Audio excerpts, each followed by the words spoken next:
예, 월요일의 코너 정치 토크 늘 강훈식 성일종 강성 토론이었는데 오늘 강훈식 의원이 아침에 피치 못할 일정이 잡히는 바람에요. 강성 토론이 아니고 금성 토론으로 진행합니다. 예, 금성의 금. 더불어민주당 금태섭 의원 어서 오세요. 예, 안녕하십니까. 강원식 의원 못지않게 하도록 노력하겠습니다. 금성 토론이라는 이름을 알고 오셨어요, 혹시? 아니요, 이름은 몰랐습니다. 괜찮으시죠? 예. 그리고 금성의 성, 자유한국당 성일종 의원도 어서 오세요. 네, 안녕하십니까. 해변이 세계에서 최고 아름다운 태안과 서산 출신 성일종 의원입니다. 많이들 와주셔서 감사합니다. 그러니까 네. 휴가철이라. 아니 성이라는 성씨가 굉장히 괜찮은 성씨네요. 앞에 뭐를 붙여도 다 돼요. 강성, 금성. 감사합니다. 자, 두 분하고 이렇게 화기애애하게 시작을 했는데, 뭐 주말 사이에 이제 일본이 폭탄을 터뜨리면서 정치권도 분주하게 움직이는 와중에 때 아닌 사케 논란이 번졌어요. 일본이 화이트리스트에서 우리를 배제하겠다고 발표한 그날 금요일 이해찬 대표가 점심으로 일식집에 가서 사케를 마셨다라는 이제 보도가 나온 건데, 자, 두 분 얘기 듣기 전에 우선 양당 논평부터 좀 들어보죠. 김연아 자유한국당 원내대변인 그리고 서재현 더불어민주당 상근 부대변인의 말 듣겠습니다. 차라리 일본에 분노한다고 하지나 마십시오. 앞에선 반일 감정을 부추기며 뒤로는 일본 수를 음미하는 한심한 작태에 국민의 분노와 불신은 커질 뿐입니다. 일본식 음식점 운영하는 우리 국민은 다 망하란 말입니까? 왜곡된 사실을 확대 재생산하는 악의적 국민 선동에 불과합니다. 금태섭 의원님, 예, 일식집 간 건 팩트죠? 맞습니다. 예. 그 사케 드신 거예요? 뭐 국산 청주 드신 게 뭐가 팩트는 뭐예요? 지금 국산 청주를 드셨다고 하는데 저는 그게 문제가 아니라 지금 일식집 간 거 자체가 뭐가 문제가 되는지를 모르겠습니다. 비판을 하려면은 예. 그렇게 하지 말고 어떻게 했어야 된다고 얘기를 해야 되는데 그럼 전 국민이 똘똘 뭉쳐서 지금부터 일식집을 가지 말자는 말인지, 그래서 우리나라에서 일식집을 하는 자영업자들이 전부 망하면 그게 우리가 바라는 반지, 한번 입장을 바꿔서 생각을 해보면 지금 일본에서도 뭐 우리 쪽에 감정이 안 좋은 분들이 계실 텐데 예. 일본 정치인들이 너 왜 점심에 김치 먹었냐 그러고 싸우고 있으면 우리가 그걸 야 일본이 정말 똘똘 뭉쳐서 우리한테 대응한다고 무섭게 생각하겠습니까? 아니면 정말 웃긴다고 생각하겠습니까? 이 일식집을 갔느니 마느니 뭐 사케를 먹었느니 마느니 하는 논쟁 자체가 굉장히 있을 수는 없는 일이라고 생각을 하고요. 지금 사실 경제적으로나 정치적으로나 외교적으로 대단한 위기인데 저희가 실질적으로 도움이 되는 건설적인 논의를 하고 공론을 모아나가야지 일식집을 갔니 말았니 가지고 정치권에서 공방이 오고 가는 것 자체가 대단히 부끄럽고 죄송스러운 마음입니다. 성일종 의원님. 일식집 간 걸 가지고 문제 삼는다고 한다면 그건 정말 치졸한 생각이지요. 뭐 다 갈 수 있다고 생각을 합니다. 또 한일 관계가 이렇게 꼬여 있고 이럴 땐 국민들이 서로 교류를 하고 더 많은 기업들이 주고받으면서 일을 하는 게 오히려 정치적으로 풀기가 더 좋은 면이 있다고 생각을 합니다. 문제의 본질은 예. 사케를 마셨는가 안 마셨는가 이 이중성에 대한 문제지요. 일식집 간 것까지는 문제 없는데 사케를 마셨느냐 안 마셨느냐. 왜냐하면 불매운동을 하고 거기에 기름 붓고 국민 감정에 많은 예. 이 정치적으로 이용하려고 하는 그러한 사람들이 만약에 사케를 마셨다고 한다면 그건 이중성에 대한 비난 문제가 있을 수 있는데 사케를 마시지 아니하고 예. 또 뭐 국내 술을 먹든 무슨 술을 먹었든 했다고 하면 그건 문제 삼을 필요가 없다고 생각을 합니다. 지금 근데 국내산 술이래요. 백화 땡땡 무슨 저도 그 술이라고 얘기를 지금 들었는데요. 나오더라고요. 이제 그건 본인들이 양심에 달려 있는 문제지요. 그래서 뭐 일식당을 갔느니 안 갔느니 이거에 대해서 문제의 본질을 삼은 게 아니라 사케 같은 이런 지금 불매 운동을 하고 기름 붓는 일, 예. 국민 감정에 불지르는 일을 앞장서서 하고 있는 정치 지도자들이 가가지고 이중성에 대한 이런 이중성. 행위에 대해서 얘기한 것이다. 이렇게 보시면 될 것 같습니다. 국산 청주 맞아요, 금 의원님? 예, 저희가 그 기자들도 그렇게 확인한 걸로 확인이 알고 있습니다. 됐습니까? 오늘 아침에 그 예. 한국일보에서 팩트체크 기사가 난 것을 보니까 예, 국산 청주로 밝혀진 걸로 지금 알고 성 의원님께서는 일식집 간 건 한국 사람이 운영하는 일식집인데 문제 없다라고 하셨는데 또 김연아 대변인께서는 그날 일본에 대해 분노해놓고 일식집에 가서 일식을 먹었다는 자체도 문제다. 상징적인 이제 면에서 사케를 더 그러셨더라고요. 강조했죠. 사케를 마셨다고 너무 문제다 이런 얘기인데 일식집 가고 네. 뭐 이런 거 우리가 지금 그런 걸 가지고 논할 때가 아닙니다. 국가의 이득이 어디에 있는가, 우리 국가가 번성하고 국민이 편안하게 어떻게 해야 되는가에 대해서 초점을 맞추는 것이지 지금 일식집에 가고 사케를 마시고 이런 예, 문제는 예. 별 문제가 아니고요. 알겠습니다. 성 단지 의원님의 그 생각은? 이중성에 대한 문제를 지적할 수 네. 있다고 지적할 수 있다고 생각을 합니다. 저도 예, 뭐 예. 100% 동의합니다. 사드 문제 때 중국이 우리한테 관광객도 안 보내고 보복을 했었는데 그럼 사드 사태 때 짜장면 먹은 사람들은 전부 매국노냐? 이게 말이 되는 지금 논란이 이상한 데로 가고 있는데 정치권이 좀 정신 차려야 된다고 생각을 합니다. 아, 지금 청취자 질문이 하도 많이 들어와서 성 의원님, 그 김재원 예결위원장은 술을 드신 건 팩트인 거죠? 추경 심사 때. 예, 그래 그럼 보입니다. 확인된 거죠. 예, 그래 보입니다. 왜냐하면 당에서 주의까지 줬기 때문에. 네. 근데 이렇게 넘어가는 겁니까? 지금 당에서의 분위기는 어때요? 이 문제는 예. 이제 국민들께서 걱정하시고 섭섭해하시는 분이 있으신데 요 과정은 그렇습니다. 저녁인데 예. 이 회의가 결렬이 됐어요. 원래 국회의 일은 양당의 이 3당의 간사들이 교섭단체들끼리 모여가지고 협의를 하면 예. 이게 어찌 할 건지 그 방향을 정하고 그날 회의를 정하는 거잖아요. 예. 그래서 저녁이 돼가지고 모든 게 다 끝났어요. 그런데 예. 이 3당의 간사들이 다시 또 회의를 또 소집해가지고 회의를 한 겁니다. 그러니까 우리 당 간사가 이런 회의가 소집이 돼서 3당 간에 의사결정을 다시 한번 잡아야 되겠습니다라고 위원장한테 이야기를 해줬으면 위원장이 아마 그 부분을 다 감안을 했을 거예요. 아, 모르고 드신 거예요? 예, 그런데 그 이후에 보니까 3당 간내 이 간사들이 또 협의를 해가지고 회의를 속개를 하기로 했다는 거예요. 예. 그러다 보니까 위원장은 회의가 없는 줄 알았어요.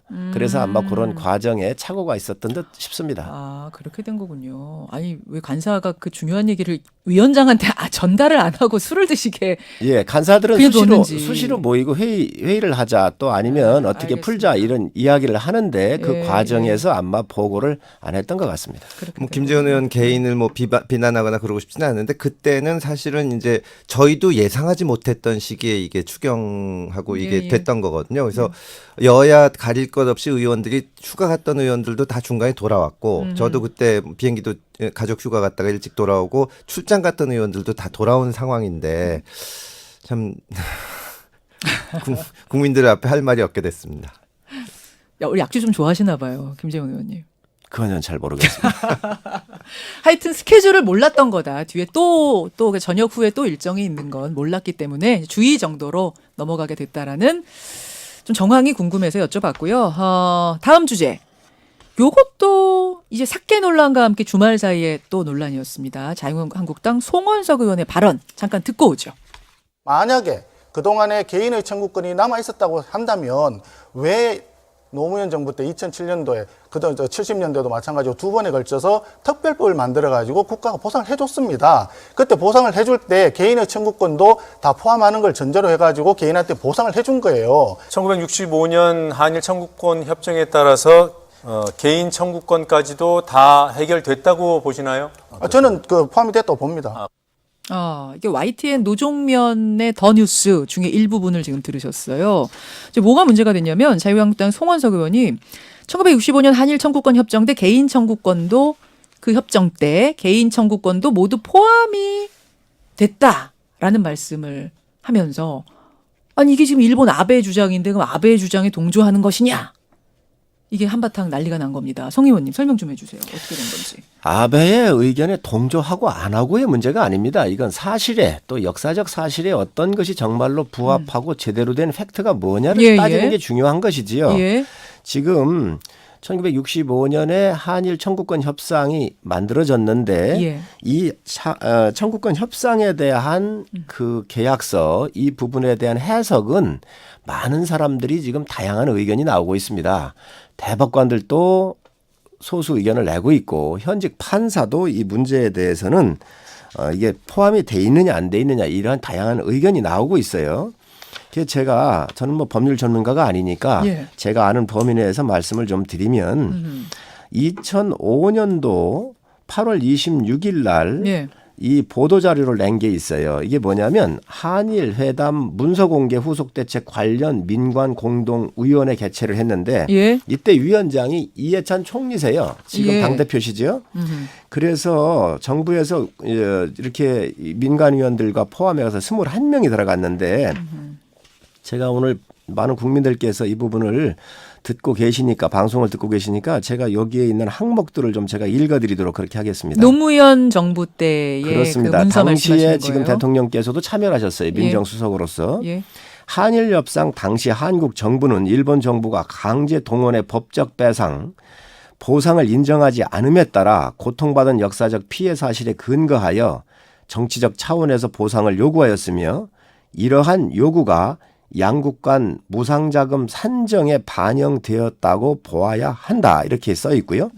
두 번째는 청구권 협정을 통하여 일본으로부터 받은 무상 3억 불은 개인 재산권, 보험, 예금 등 조선 총독부의 대일 채권 등 한국 정부가 국가로서 갖는 청구권, 강제동원 피해 보상 문제 해결 성격의 자금 등이 포괄적으로 감안되어 있다고 보아야 할 것임. 또 세 번째로 청구권 협정은 청구권 각 항목별 금액 결정이 아니라 정치 협상을 통해 총액 결정 방식으로 타결되었기 때문에 각 항목별 수령 금액을 추정하기가 곤란하지만 정부는 수령한 무상 자금 중 상당 금액을 강제동원 피해자의 구제에 사용하여야 할 도의적 책임이 있다고 판단됨. 이렇게 해서 이 안에 포함이 또 돼 있어요. 근데 지금 그 말이 그래서 개인의 청구권은 소멸됐다라고 말한 겁니까? 아닙니다. 그건 제가 아니잖아요. 좀 더 말씀드릴게요. 예. 그래서 이러한 문제가 있기 때문에 정부가 특별법을 만들어 가지고 예. 6,170억인가요? 한 6,200억 정도를 가지고 개인들한테 보상을 해준 게 있습니다. 왜? 국가가 3억 불에 대한 무상을 받아왔기 때문에. 그런데 이거에 대해서 예, 이 청구권에 대해서 예. 법률가들이 포함되어 있느냐 안 돼 있느냐 예. 여러 갑론을박이 있는 것이지요. 일본은 또 여기에 다 포함되어 있다라고 있다고 보는 주장을 하는 것이고 거고. 우리 정부나 네. 또 일부 사람들은 포함이 안 됐다라고 얘기를 하는 것이거든요. 그러면 이런 문제를 청구권 협상에서는 어떻게 되느냐?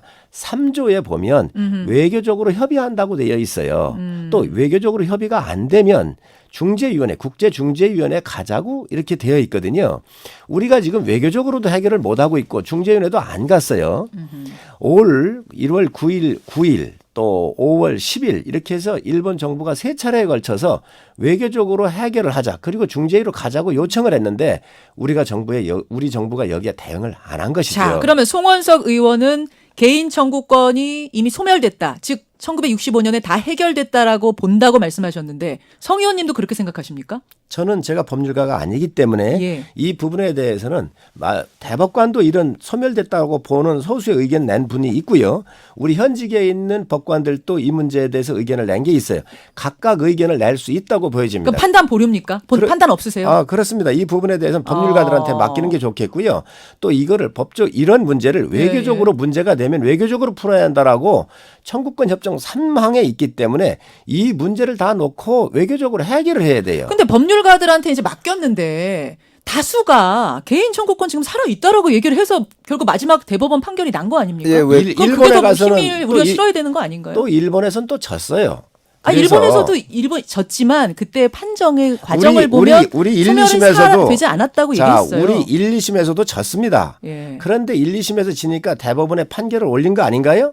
올렸는데 대법원에서 이거 문제 있다 해가지고 기각을 시켜서 다시 2심으로 내려보낸 거예요. 예. 그래서 결정이 된 겁니다. 그러니까 자, 그러면 여기서 말씀 많이 하셨으니까 법률가 출신인 저 금태섭 의원 얘기 좀 들어보죠. 예, 외교적으로 해결하고 중재에 가는 것은 나중에 해석의 차이가 있을 때 문제고, 문제는 우리가 어떤 입장을 가지고 있느냐 하는 것인데, 송원석 의원님은 국가가 우리 정부가 그때 피해를 입으신 분들한테 일부 보상을 해줬으니까 개인 청구권이 포함되어 있는 것으로 봐야 한다는 건데 그것은 일반적인 논리는 아닙니다. 그렇다고 해가지고 개인 청구권이 소멸했다고 볼 수는 없고요. 지금 다양한 의견을 가질 수는 있지만 우리 법원에서는 개인 청구권이 소멸하지 않았다. 특히 식민지 지배를 우리를 일제가 강점한 것 자체가 불법적인 것이고 그때 개인들을 동원한 것이 사실상 국가가 다 나서서 동원한 거거든요. 예. 그래서 강제징용 자체가 불법이기 때문에 개인 청구권이 남아 있고 그것을 지금 한 것이기 때문에 우리의 입장은 그것과는 다릅니다. 그럼 지금 쭉 읽어주신 노무현 정부 때 정부가 그 개인들에게 배상했던 그거는 뭐 어떻게 해석해야 되느냐? 그러니까 65년 청구권 협정 때문에 우리가 일본으로부터 이 3억 불을 받고 또 차관을 받았는데 예. 그거를 가지고 정부가 이제 우리 경제 발전에도 쓰고 또 일제 시대 때 피해를 받은 사람들이 일제강점기 때 피해를 보신 분들이 아직까지 개인적으로 일본 정부에 대해서 배상 청구를 하거나 이게 안 되면 당연히 우리 정부에서는 그걸 돕게 되는 거죠. 그렇다 그래가지고 우리 정부로서도 당연히 우리 국민을 보살피고 지원해야 되지만 예. 그렇다 그래서 우리가 일본 정부의 책임을 면제해 줬다거나 예. 개인적인 피해를 입으신 분들이 그 협상에 관여하지도 않았는데 청구권이 소멸된다고 보는 것은 아니고 예전에는 국가 간의 국제법 이론에서 국가 간에서 어떤 협정이 이루어질 때 개인적인 청구권이 문제가 안 된다고 보는 견해도 있었는데 예. 지금에는 대부분 개인적인 청구권은 그것과 별개로 보는 것으로 알고 있습니다. 알겠습니다. 알겠습니다. 성 의원님은 소수 의견도 있으니까 송원석 의원의 의견도 존중해야 된다 그런 말씀이신 거죠? 다양한 의견이 있을 수 있죠. 그리고 여기에 보면 민간합동위원회에서 한 거에 보면 여기에 볼 때 일본 위안부 문제라든가 사할린 동포 원폭 피해자 같은 경우는 이 청구권에 포함이 되지 않았다라고 명확하게 되어 있어요. 그리고 정부가 3억 불을 받아오면서 우리 정부가 썼잖아요.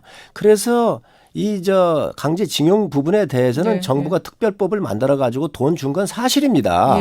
그래서 우리나라에 이 법이라고 하는 것은 아주 드라이하고 냉정한 거잖아요. 그러니까 그때 참 정부가 잘못했어요. 그때 정부가 잘못했고 그렇다고 해서 그때 개인들이 본인들도 동의해서 그렇게 된 게 아니기 때문에 개인이 청구할 수 있는 권리는 살아있다라는 게 대법원 판결 아닌가요? 그건 그거고 개인 청구권은 청구권이다. 또 1, 2심에서는 졌어요. 아니 뭐 근데 그런 견해가 있을 수는 있겠지만 그런 견해를 가지면 지금 그 일본이 경제 보복을 한 그 수단의 적절성은 변론으로 하면 일본이 우리한테 지금 어떤 제재를 가하는 것 자체는 정당하다는 얘기가 되는데 그렇게 돼버리니까 그게 그 소수 의견이 옳다라고 해버리면 저는 이 부분에 대해서는 분명히 얘기를 드릴 수가 있습니다. 뭐냐면 이 청구권 협정이 다 맺어졌고 이 협정문에 보면 이러한 문제가 있을 때는 외교적으로 하게 되어 있어요.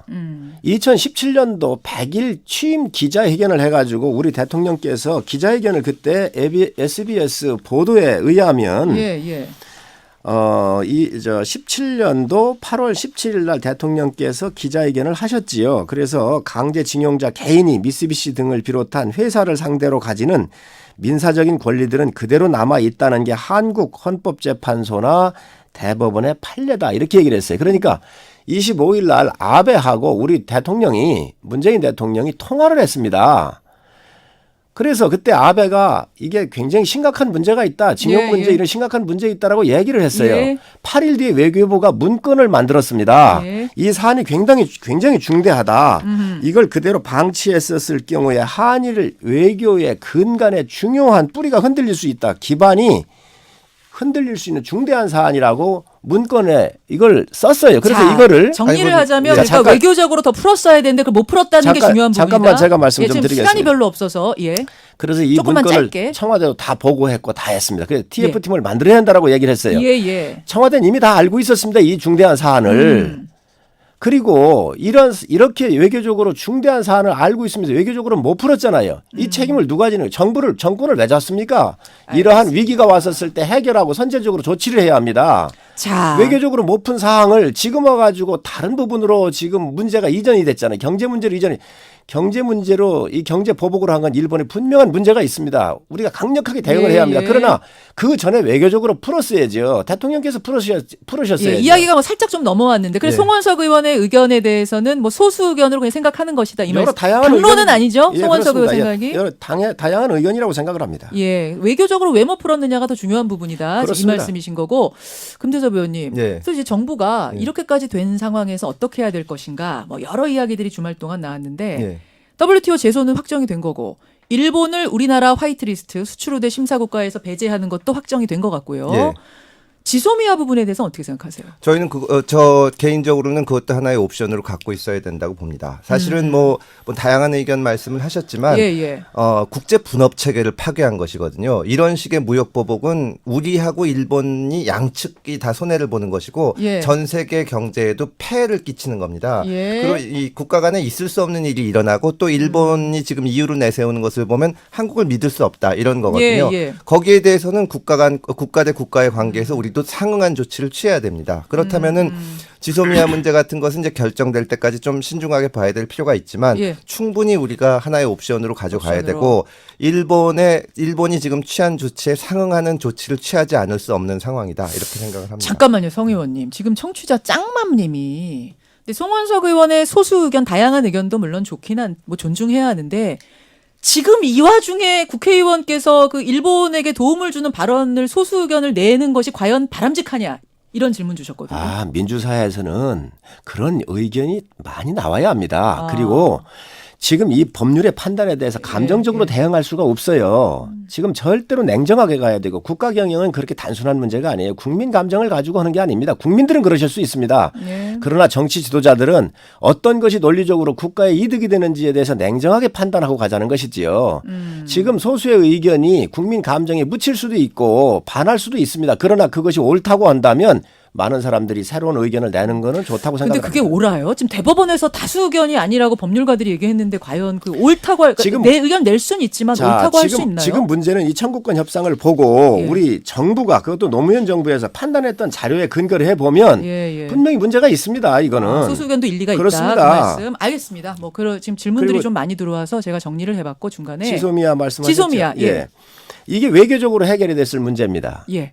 아베 수상하고 우리 대통령이 통화까지 하고 외교부의 문건에 의해서 분명히 심각한 외교의 근간을 흔들 수 있는 중대한 사안이라고 그래서 TF를 만들어가지고 특별 관리를 해야 한다고 얘기했음에도 불구하고 예. 이 문제가 끌고 왔어요. 그러니까 해결을 못했어요. 이 정부가 책임을 있습니다. 그런데 그 이후에 일본이 경제 보복한 것 같은 경우는 정말 일본이 잘못한 겁니다.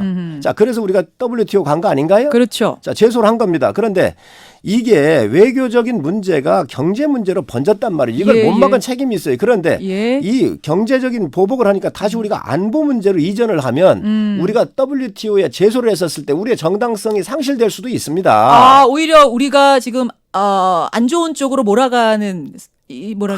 자충수를 두는 걸 수도 있다. 외교적인 문제를 해결 못해서 경제로 왔는데 이 경제 잘못한 거, 경제 보복, 국제 분업 체계를 흔드는 일본의 조치에 대해서 예. 우리가 강력하게 항의를 하고 싸워야 되는데 이거를 다시 또 지소미아의 안보 문제, 이 안보 문제는요 제가 한 미국이 말씀. 관련이 돼 있습니다. 알겠습니다. 그래서 예. 우리가 이 문제로 더 확전하는 것은 제가 개인적으로 볼 땐 바람직하지 않다. 금 의원님이 지금 너무 쉬셨어요. 예, 너무 쉬어서 좀 한 말씀 정말 하십시오. 성 의원님이 너무 많이 말씀하셨는데 예. 지금 성 의원님께서는 이 외교 문제가 경제 문제로 우리가 이전했다고 하셨는데 이 외교 문제를 경제 문제로 만든 것은 일본입니다. 이게 국가 간의 관계에서 일본이 뭐 역사에 대한 해석에서 뭐 또 협정에 대한 해석에서 견해 차이는 있을 수 있지만 예. 이걸 가지고 무역 보복이라는 있을 수 없는 일을 저지른 건 일본이거든요. 그럼 우리도 그에 상응한 조치를 취할 수밖에 없는 겁니다. 이건 국가 간에 당연한 겁니다. 마치 우리가 외교 문제를 경제 문제로 이전한 것처럼 말씀하셨는데 그렇게 문제가 되는 것은 일본이고 이거를 그러고 WTO로 가져가긴 하지만 WTO는 지금 결국은 우리 재판을 따지면 2심인데 예. 2심 재판을 해야 될 이 심판원이 거의 없는 상태입니다. 그래서 우리도 일본의 압박을 가할 다른 수단을 써야 되고 그것 중에 하나로 지소미아 폐기 같은 옵션도 고려를 하지 않을 수가 없는 거지. 우리가 지금 이것을 일본이 하자는 대로 일본이 경제 문제 갖고 오면 경제 문제하고 외교 문제 갖고 오면 외교 문제하고 예. 이렇게 하면 일본을 이길 수가 없습니다. 그리고 계속 여기 당할 수밖에 없는 것인데 지금은 저희도 다양한 옵션을 가지고 있어요. 제가 두 가지만 말씀드리겠습니다. 조금만 짧게. 알겠습니다. 예, 조금만 짧게. 일본에서 1월 9일 날 예. 또 5월 10일 또 그 이후에 세 차례에 걸쳐서 외교적으로 해결하자라고 요청을 했어요. 그 얘기는 아까 그리고- 하셨는데 잠깐만요. 하셨는데. 잠깐만요. 그리고 중재위로 가자 그랬어요. 우리 예. 정부가 철저하게 무시했습니다. 안 했습니다. 이 외교적으로 이 청구권 협상 3조에 보면 외교적으로 하게 되어 있잖아요. 이거를 우리가 안 한 그 겁니다. 중재위로 가자는 거는 가면은 이게 우리가 말리는 거가 되는 거고 그 전에 우리 정부가 일본에 대해서 먼저 대화 요청했을 때 일본이 거절하지 않았습니까? 그 다음에 중재위 얘기를 하는데 중재위는 가면은 우리가 불리한 거거든요. 그게 우리한테 전혀 유리하지 않기 때문에 안 간 거 아닌가요? 그 전에 대화 요청을 거절한 것에 대한 어떻게 생각하세요? 국제 간의 협약이잖아요. 예, 예. 분쟁이 있거나 문제가 있으면 외교적으로 해결하자 3조가 있고 그게 예. 안 됐을 땐 중재위로 가자 그랬거든요. 우리가 가면 진다고 그래서 우리가 그걸 무조건 거부할 수 있습니까? 아니, 뭐 진다고 아니, 하는 이 건 부분에 아니지만. 경제 문제로 예, 오지 예. 않도록 예. 이 문제를 외교적으로 해결을 했어야지요. 아니 이 지금 뭐 정부가. 5월 얘기를 계속 하시는지 모르겠고 아니, 김 위원장님 그 같은 얘기를 문제 하시는데 역사가 제가 흘러온 잠깐만 겁니다, 말씀드릴게요. 이게. 아니 지금 뭐 저는 뭐 여기 감정적으로 가서는 안 된다고 생각을 하지만 네, 예. 지금은 지금 상황입니다. 지금 우리가 5월에 중재위로 갔어야 된다. 그 얘기를 백날 하고 있어도 소용이 없는 겁니다. 지금 일본은 수출 규제 조치를 취하고 2단계로 화이트리스트에서 우리를 제외시켰는데 거기서 우리가 5월에 중재를 했어야 되는데 안 한다. 물론 건강한 비판은 얼마든지 가능한 거지만 그것이 건설적인 제안이 돼야지 지금 그 말씀만 하시면은 정부가 어떻게 대응해야 됩니까? 이게 비판이 아닙니다. 사실입니다. 자. 그리고 정부가 왜 있습니까? 예. 이 정부가 그러면 무정부 상태입니까 지금? 예, 정부에 대통령이 예. 없습니까? 자, 비판을 해야만 또 이건- 앞으로도 발전이 있을 수 있다. 자, 그 말로 이건 제가 정리하고요. 비판의 문제가 아니라 예. 일이 진행되어 온 사실이고 정부가 대응을 못한 거에 대해서 책임이 있다는 얘기입니다. 지소미아에 대해서는 뭐 써서는 안 되는 카드라는 게 지금 한국당 입장이신 거고요. 금태섭 의원 정도는 예. 이 문제를 제기할 수 있습니다. 그러나 예, 예. 정부 당국자는 예. 국가를 경영하는 사람들이기 때문에 국회의원들은 이런저런 의견을 정치인이기 때문에 다양하게 낼 수 있지요. 그러나 정부를 책임지는 사람들은 굉장히 신중해야 하고 냉정해야 한다는 겁니다. 알겠습니다. 아, 시간이 많이 가서 자, 30초만 확인할게요. 독도에서 훈련하는 거에 대해서는 뭐 여당은 당연히 정부하고 입장을 맞춘 걸 테고 한국당 입장은 어떻습니까? 정례적으로 하는 것을 예. 일부러 안 해놓고 지금 이 문제에 여러 가지가 함께 이게 복잡하게 연결돼 있는 거 아닙니까? 원래 매년 정기적으로 6월에 하는 거예요, 예, 원래. 6월에 예. 했었어요. 예. 아니 우리 땅에서 하는 걸 정상적으로 했었어야지요. 그래놓고 눈치 보다가 지금 와가지고 여러 이 문제하고 함께 연결된 거 아닙니까 이거? 6월에 그냥 했었어야 된다. 그렇습니다. 자, 매년 했는데 그걸 왜 중단합니까? 금 의원님 요거는 한 말씀 답변하셔야겠네요. 예, 이러저러한 것을 떠나서 일본은 지금 국제사회에서 있을 수 없는 일을 저지른 것이고 그에 대해서 우리가 어떤 응징의 표시를 해야 됩니다. 독도에서 훈련하는 거에 대해서 일본이 알레르기적인 반응을 보이는데 이럴 때는 충분히 고려해서 적극적으로 검토해야 된다고 생각을 합니다. 자, 정말 여기까지. 오늘 뜨거웠습니다. 금성토론. 금 의원님, 예. 가끔 뭐 강 의원님 저 또 하고 번갈아 가면서 나오셔도 괜찮으시겠어요? 강 의원님 워낙 훌륭하시지만 예, 불러주시면 열심히 오겠습니다. 저 성일정 의원도 고생하셨고요. 감사합니다. 금태섭, 성일정 두 분과 함께했습니다. 고맙습니다. 감사합니다. 김현정의 뉴스쇼는 청취자 여러분의 참여로 이루어집니다. 트위터, 페이스북, 레인보우 게시판, 그리고 단문 50원, 장문 100원의 유료 문자 샵 1212, 우물정 1212 통해 참여하실 수 있습니다. 김현정의 뉴스쇼, 여러분과 함께 만듭니다.